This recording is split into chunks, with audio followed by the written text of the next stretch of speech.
बाल विकास में दोस्तों आज का हमारा पहला प्रश्न है। वह स्वाभाविक प्रवृत्ति जिसके माध्यम से बालक दूसरों के व्यवहार, विचार, भाव, गति, कार्य एवं अन्य क्रियाओं को देखकर स्वयं भी ठीक उसी प्रकार से नकल करने लगता है कहलाती है। दोस्तों इस प्रकार की विचारधाराओं को नकल करता है, इस प्रकार के कार्यों की नकल का अगर बालक करता है तो दोस्तों वो उसका अनुकरण कर रहा है, यानी करेक्ट आंसर इसका सी वाला अनुकरण है। विचार इसका आंसर नहीं है, प्रभाव भी नहीं है और ज्ञान भी नहीं। क्या कर रहा है वो अनुकरण कर रहा है। नेक्स्ट हमारा क्वेश्चन है, निम्न में से क्या एक शेषवावस्था की विशेषता नहीं है। दोस्तों यहाँ पर चार विशेषता बताई गई है। शेषवावस्था की कौन सी विशेषता नहीं है, तो सीखने की प्रक्रियाओं का तीव्र होना शेषवावस्था की विशेष विशेषता है ये, क्योंकि इस अवस्था में सीखने की जो प्रक्रिया होती है वो बहुत तीव्र होती है शेषवावस्था में। आत्म प्रेम की भावना का प्रबल होना, दोस्तों इस शैशवावस्था में बालक खुद से प्रेम करता है। स्व प्रेम की भावना इस अवस्था में अधिक होती है, ये वाला आंसर भी इसका नहीं है। शिशु की परिपक्वता का 3/4 भाग विकसित हो जाना। शारीरिक आवश्यकताओं की पूर्ति हेतु दूसरों पर निर्भर रहना, तो दोस्तों शारीरिक आवश्यकताओं की पूर्ति के लिए शैशवावस्था का बालक दूसरों पर निर्भर रहता है, इसलिए ये भी शैशवावस्था की विशेषता है। तो शिशु की जो परिपक्वता का 3/4 भाग विकसित होना, ये वाला इसका आंसर होगा, क्योंकि ये शेषवावस्था की बालक में नहीं होता है। शेषावस्था के बालक का जो परिपक्वता होती है वो 3/4 भाग उसका विकसित नहीं हो पाता है। करेक्ट आंसर इसका सी वाला है।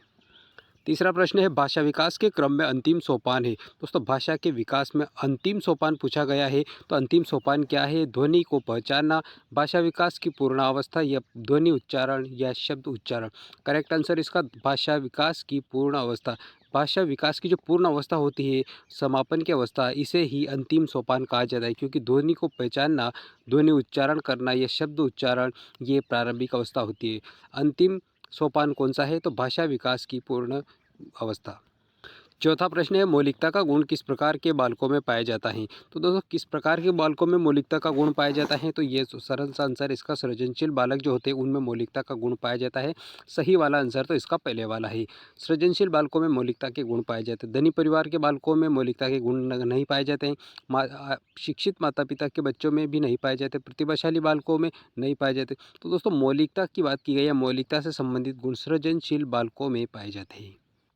पांचवा प्रश्न है, मंदबुद्धि बालक की विशेषता नहीं होती है। मंदबुद्धि बालक की विशेषता कौन सी नहीं है इन चारों में से? कार्यकरण संबंधों को समझने की असफलता, ये भी मंदबुद्धि बालक की विशेषता होती है।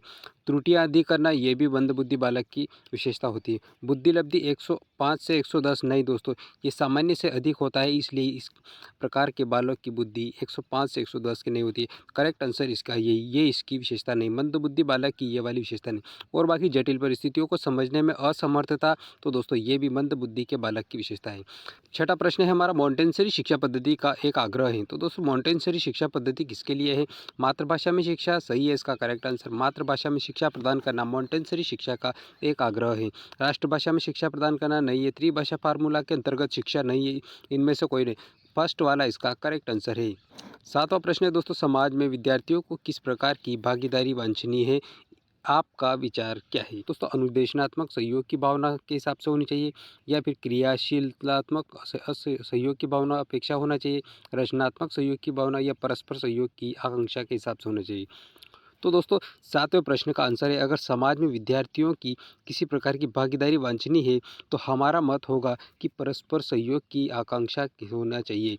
करेक्ट आंसर इसका डी वाला है। परस्पर सहयोग की आकांक्षा की जो भावना होती है वो वांछनीय होनी चाहिए समाज में विद्यार्थी के प्रति। आठवां प्रश्न है, आपके विचार में शिक्षा तब सार्थक होगी जब वह रिक्त स्थान हो। तो हमारे अनुसार शिक्षा कब सार्थक होगी? तो रोजगार केंद्रित हो, बाल केंद्रित हो, समाज केंद्रित हो, या पाठ्यक्रम केंद्रित हो। दोस्तों हमारे अनुसार शिक्षा तभी सार्थक होगी जब वो शिक्षा बाल केंद्रित होगी। करेक्ट आंसर इसका बी वाला है। अगला प्रश्न है, एक अच्छी परीक्षा के 3 जरूरी गुण क्या होते हैं? दोस्तों यहाँ पर 3 लक्षण बताए गए अच्छी परीक्षा के, तो उन तीनों गुण कौन से जरूरी है?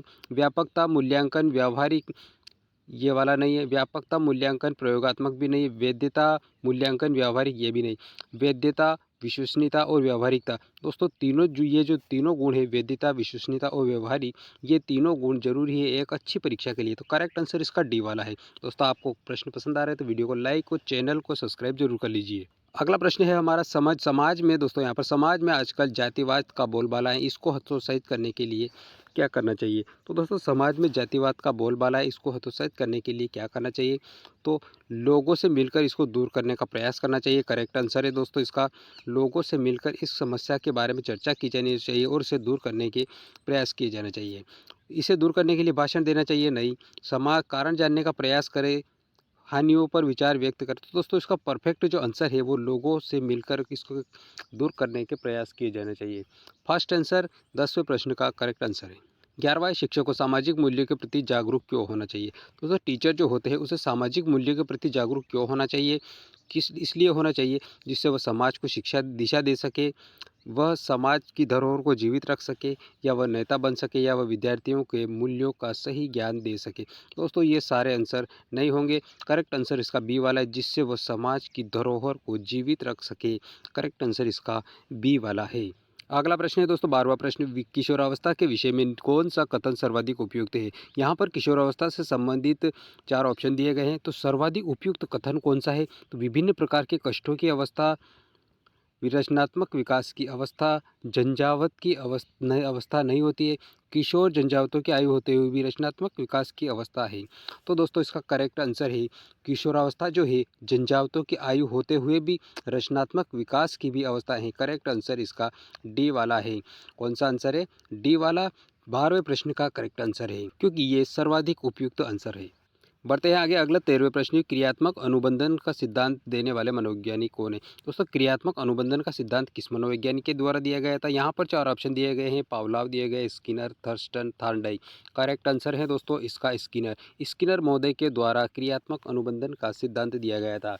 13वें प्रश्न का आंसर स्किनर होगा। अगला है दोस्तों 14वां प्रश्न, जब पूर्व प्राप्त अनुभव, पहले से प्राप्त अनुभव नवीन समस्या को हल करने में सहायक हो तो इस प्रकार के स्थानांतरण को क्या कहा जाता है? दोस्तों इस प्रकार से कई बार एग्जाम में प्रश्न बनते हैं, आते हैं, और दोस्तों ज़्यादातर स्टूडेंट उसे गलत करके ही आते हैं। जब कोई पूर्व प्राप्त अनुभव होता है, नवीन समस्या को हल करने में अगर मदद करता है, तो इस प्रकार के स्थानांतरण को दोस्तों धनात्मक स्थानांतरण कहा जाता है। क्या कहा जाता है? इसे धनात्मक स्थानांतरण कहा जाता है।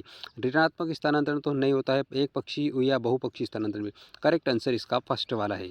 अगला प्रश्न है दोस्तों, यदि कोई बालक खिलौने देखता है और मिट्टी के खिलौने बनाने का प्रयास करता है और बना भी लेता है, तो ऐसे बालक की अभिरुचि होगी।